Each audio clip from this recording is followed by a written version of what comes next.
Knock knock. Who's there? Hold on. Hold on, who? Hold on to your seats because my Red Sox predictions are coming in hot. Okay, let's hear them. But if these predictions are as bold as Casas's barrel rate, they're gonna just die on the warning track. Well, you'll see. From Crochet's dominance to Story's hot start, I have predictions that are not only bold, but are backed by sound reasoning. So strap in, we're about to go on one hell of a prediction ride. Are you ready, B? Let's go, Z. Alright, here we go. Here are my 5 bold predictions for the Red Sox in 2025. Welcome back, everybody. We're here with B, the world's best baseball analyst. Hi, B. Hi, Z. Hi, everyone. The Sox are just half a game out of first place. I'm surprised you only have 5 predictions. I had a lot more than 5 predictions, but I wanted to keep them really bold. It's no use predicting that the Red Sox are going to lead the league in doubles or that Rafi's going to hit 30 home runs. I wanted to keep them bold and juicy, so I've chosen just the boldest 5. Yeah, bold is the way to go. Nobody's clicking for Rafi hits 30 again. Give me chaos, give me breakout candidates, give me predictions that make Yankee fans nervous. Let's stir the pot a little. Oh, then you're going to love the third prediction. That's a doozy, especially for Yankee fans.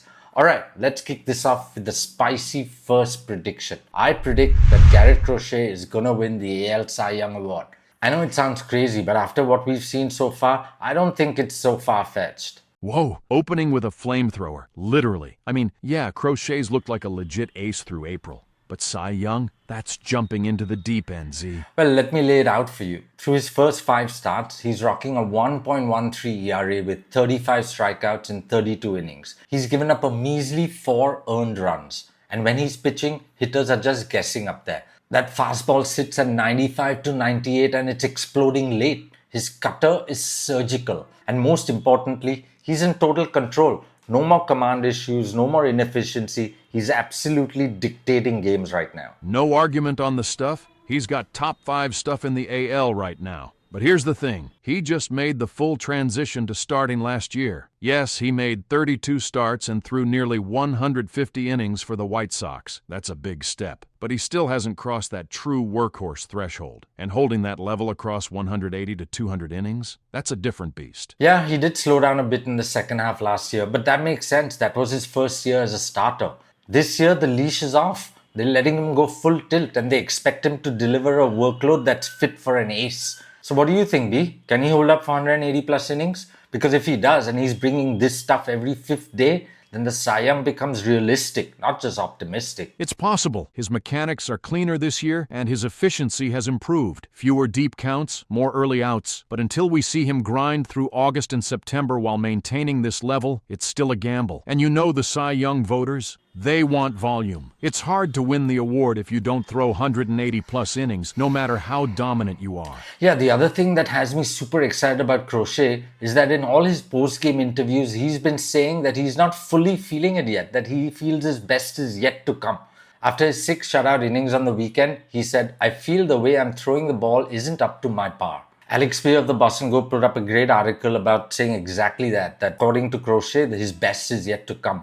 So if he's this good right now, when he isn't feeling it, then imagine what he's going to be like when he does feel it. Yeah, that's the part that's borderline terrifying, for opposing hitters, I mean. If this version of Crochet, dominant fastball, sub-120 ERA, is him not feeling it yet, then the ceiling is ridiculous. It means there's another gear we haven't even seen. Okay, so let's have it, B. As of today, what do you peg the odds for Crochet winning a Cy Young are? I'll say 12%, higher than you'd expect in April, but still a long shot. It all comes down to health and how deep he can go into the season without a drop-off. Okay, that sounds a bit low to me. 12% means approximately 1 out of 8. I think he's in the top 5 of the contenders to win the Cy Young. So I think it should be closer to 20%. It's still early in the season, Z. He's cruising now, but the real test will be when he does start to feel it. How he adapts when lineups see him the second and third time around. When fatigue sets in. When the margin shrinks. If he keeps evolving the way he says he will, that 12% chance might start climbing fast.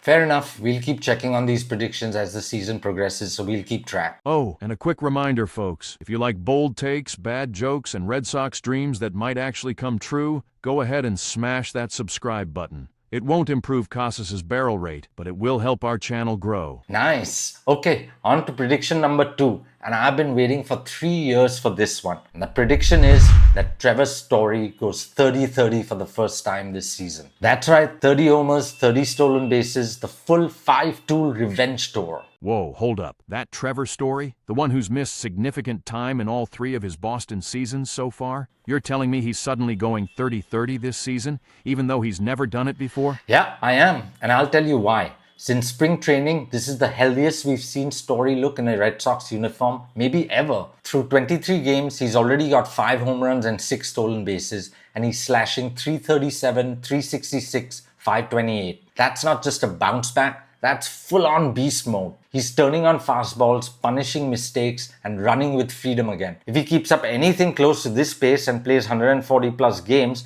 30-30 is not just possible, it's very, very real according to me. Look, I'm with you that he looks great. The bat speed's back, his legs are a weapon again, and defensively he's been elite. But here's the concern. This is a guy with an injury history longer than the Boston Marathon route. We're talking elbow, shoulder, foot, hand. He's been a wounded soldier for the past few years. You're betting on him holding up over a full grind of a season, stealing bags in cold months and still hitting bombs when pitchers adjust? Yeah, but he says he's feeling healthier than ever, and he's showing that on the field so far. Plus, I think Cora's going to be smart with his usage. Give him a few days off here and there. He gave him a day off on the weekend against the White Sox. That was a day game after a night game. He might even DH him a few times. He hit 2 home runs the other day at Fenway, and he's a perfect 6 for 6 in stolen bases. So I think this feels totally sustainable. I truly hope so. He's played more than 94 games in a season just once in the last 6 years. The 30 homers? Sure, that's doable. But 30 steals? That's where this gets bold, because one leg tweak and that part of the prediction disappears fast. Alright, fair enough. But let's call it B. What are the odds that Trevor Story goes 30-30 this season? I'll give it a 10% chance. That's still bold, but listen, only 3 players in the entire league went 30-30 last year. Ohtani, who of course famously went 50-50. Jose Ramirez, who was 1 homer shy of a 40-40 season, and Bobby Witt Jr., who did it for the 2nd year in a row. That's quite an elite group for Story to join. Yeah, I think he will. By the way, a little side story for you, if you will. I remember watching the first 40-40 season by Jose Canseco way back in 1988. At that time, 30-30 was the ultimate power speed benchmark. Just the year before, Joe Carter of the Indians had gone 30-30, and my college buddy Ho, he was a massive Indians fan, and he was absolutely convinced that Joe Carter was the best ball player in the world. He couldn't stop talking about Joe Carter, I remember. And then Canseco comes in, jacks 42 home runs, steals 40 bases the next year, and changes everything. Nobody had done it before. It was a huge deal. Kind of like the same euphoria we all felt last year when Ohtani went 50-50. That's elite memory work, Z. I'm impressed. Canseco's 40-40 and 88 did flip the script on how we measured complete offensive players. Thanks. I remember it clearly because the following year was my first year playing rotisserie baseball. That's what fantasy baseball was called then. And I spent $50 buying Canseco, hoping he'd go 40-40 again. Of course, he got hurt. I think he hit like some 17 home runs. I finished in dead last. Lesson learned, never draft with your heart. Okay, back to predictions. And now here comes my prediction number 3. And as I said, you're going to really love this one. And so will all the Yankee fans. So let's pour some gas on the rivalry fire. Because my bold prediction number 3 is that the Red Sox will out-homer the Yankees this season. Oh boy, we're really doing this, huh? So you're telling me Boston's going to outslug Judge, Bellinger, and the Bronx Bombers? That's not a prediction. That's a declaration of war. Yeah. But it's not as crazy as it sounds. Look at the lineups. The Yankees have Aaron Judge and Cody Bellinger. That's real power.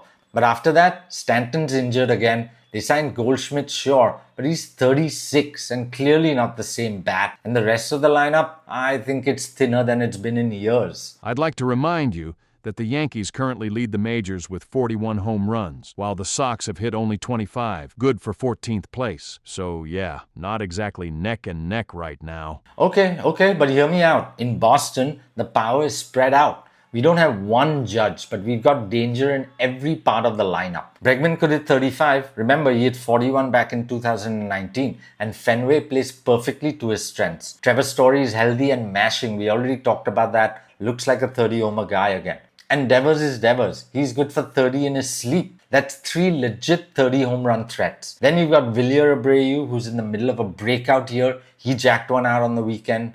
Duran hit 20 plus last year. We know Casas has power.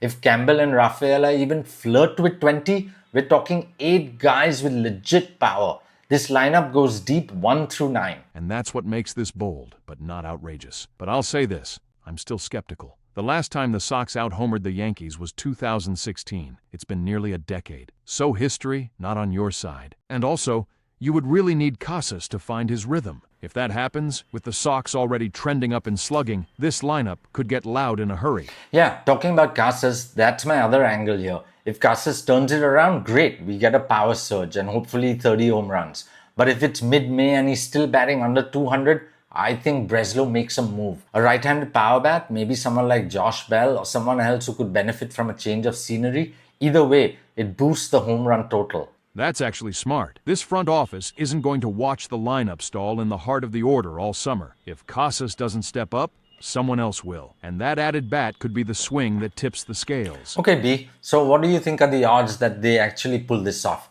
Red Sox out-open the Yankees by season end. What's your number? I'll go all the way up to 18% on this one. It's bold, but the Yankees are top-heavy and banged up. The Sox, they're sneaky deep. If they stay healthy and Breslow adds a bat, yeah, it's in play. And if it happens, Red Sox Nation is going to be unbearably euphoric. Man, I'd definitely be euphoric. And you know who wouldn't be? Yankee fans. I would love to see this one come true. My brother and his family live in New York and they're obviously huge Yankee fans, especially my nephew Tej. I'd love to rub it in if the Sox out-homer the Yankees this season. Let's hope it happens. Alright, on to bold prediction number 4. And this one's one for the highlight reels. Because I predict that Ceddanne Rafaela wins a Gold Glove in center field this year. Ooh, I like this one. Finally, something bold and beautiful. Let's be honest. Rafaela plays center field like he was grown in a lab to patrol Fenway's triangle. Exactly. I don't know how many games he's already saved, but it's a lot. The jumps, the range, the way he glides under flies, he makes it look effortless. He's making every catch possible. That one catch he made at Fenway in front of the bullpen was more than spectacular. StatCast estimated the chance of anyone making that catch at a ridiculously low 5%, and Rafaela made it. He's definitely passed my eye test, but I briefly looked it up and the metrics love him too. You are right, Z. It's not just flash. He's not overdiving or showboating. He's consistently turning hard plays into routine ones. His range metrics are in the high 90th percentile, which means he's covering more ground than almost anyone in baseball. His arm strength, 92.8 miles per hour, ranking in the 91st percentile. And even his arm value is in the 84th percentile. He's not just throwing hard, he's throwing smart. The tools are elite, and he's using them every single night. Yeah, he has a great arm. He's had a few spectacular assists from center field. Plus, let's be real, Gold Glove awards are narrative driven. He's young, he's electric, and if the Red Sox are competitive this year, Rafaela's defense is going to get a lot of national attention. Totally agree. The only thing working against him is the usual stuff. He's not a household name yet, and Gold Glove voters sometimes just rubber stamp returning winners. So Rafaela will have to be clearly better to win it. But if he keeps showing up on highlight reels and the metrics stay strong, he's going to force the conversation. No doubt. The guy's already made more web gems than half the league's outfields combined. If he stays healthy and holds that center field job all year, the Gold Glove is absolutely within reach. Alright B, time to lock it in. Odds that Ceddanne Rafaela wins a Gold Glove in center field this year.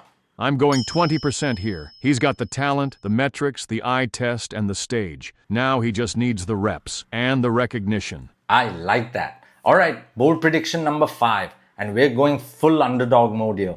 Kristian Campbell wins AL Rookie of the Year. Wow, that's a spicy one, Z. You're skipping past the top prospects on every watch list and putting your money on a guy who wasn't even a lock to make the opening day roster? I love it. Exactly, and that's what makes this pick so satisfying.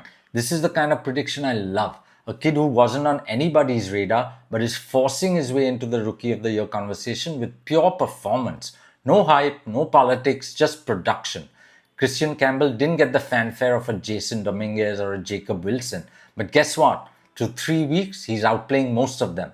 He's hitting over 300, his on-base is over 400, and he's slugging 500. Plus, he's doing all this while learning second base on the fly and playing it well. And that's the part that jumps out. He's playing a new position, and he's been productive at the plate. But most impressive, especially for a rookie, is his plate discipline. He's not chasing pitches, and he's third on the team in walks behind Rafi and Abreu. That shows some real poise, which is rare for a rookie who wasn't even sure of making the opening day roster. Yeah, he seems really calm and composed at the plate and hitting line drives all over the place.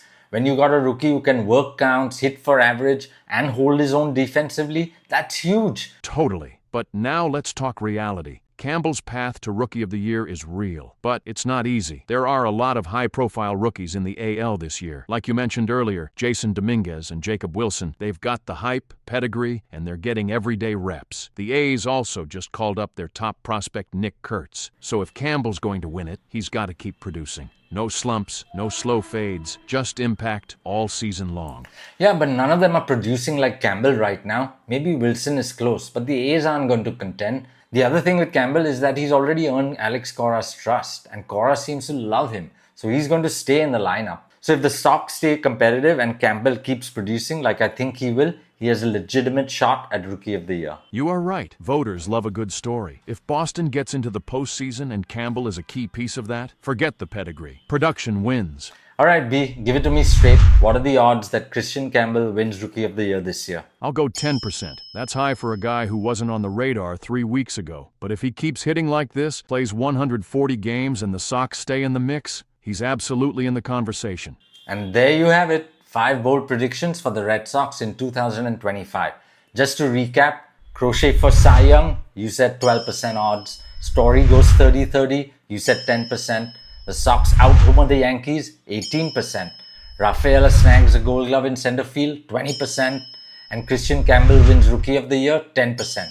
Most of them are low, but I guess that's why they're bold. Hey, if you're not dreaming big in April, you're doing baseball wrong. I agree. Okay, now we want to hear from you. What are your bold predictions? Or what do you think about our predictions? You think Crochet is going to win the Cy Young? Does Story go 30-30? Let us know. Drop a comment. We'd love to hear from you.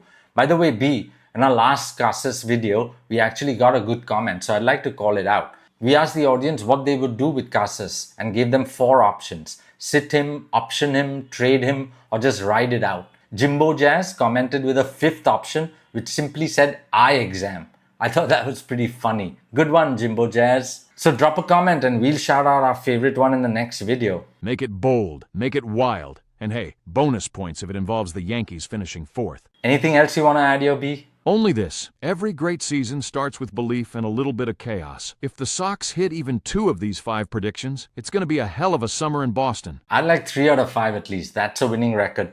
Alright, that's it from us. If you haven't seen it yet, here's our video on Tristan Casas and what we should do with him. And if you haven't seen the Red Sox report card episode yet, you should. Okay, Red Sox Nation. See you next time. Until then, stay tuned, stay crazy.